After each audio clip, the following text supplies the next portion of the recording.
नमस्कार, मी संतोष सुतार आणि आपण पाहतात सीएल माझा. चंदगड तालुक्याची अस्मिता ठरलेला दौलत काही झालं तरी तो खाजगीकरण होऊ देणार नाही.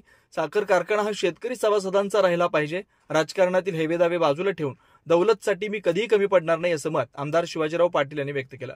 ते शनिवारी चंदगड तालुक्यातील हलकर्णी येथील अथर्व दौलत साखर कारखान्यात अत्याधुनिक आणि पर्यावरणपूरक तंत्रज्ञानावर आधारित 32.4 मेगावॅट क्षमतेच्या कोजनरेशन प्रकल्पाच्या पायाभरणी समारंभाप्रसंगी बोलत होते.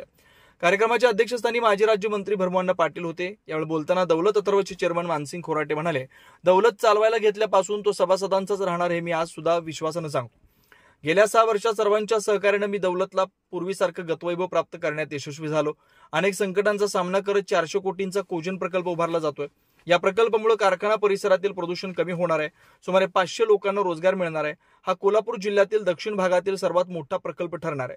कारखाना अडचणीत आला असताना सर्वात आधी आमदार शिवाजीराव पाटील यांनी हा कारखाना शेतकरी सभासदांचा राहावा यासाठी प्रशासकीय पातळीवर प्रयत्न केले.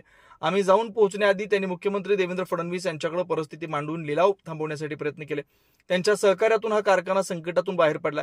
यावेळी अध्यक्ष भाषणात माजी राज्यमंत्री भरमोहन पाटील यांनी कारखाना शेतकरी सभासदांच्या कष्टातून उभा राहिला असून तालुक्याची ती अस्मिता आहे. त्यामुळे कारखाना सुरळीत राहायला पाहिजे. त्यामुळे कारखाना प्रशासनानं शेतकरी कामगार यांचे प्रश्न सोडवावेत अशी अपेक्षा व्यक्त केली. शेतकऱ्यांचे प्रतिनिधी MT कांबळे यांनी शेतकऱ्यांच्या हिताचा विचार करून कारखाना प्रशासनानं सभासदांना साखर देण्याची मागणी केली.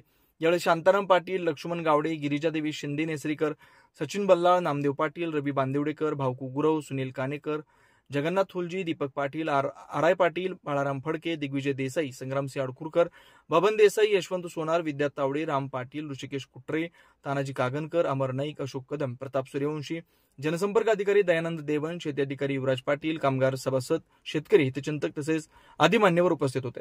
स्वागत व सूत्रसंचालन HR अश्रू लाड यांनी केलं तर आभार प्रदर्शन मुख्य कार्यकारी अधिकारी विजय मराठे यांनी मानले.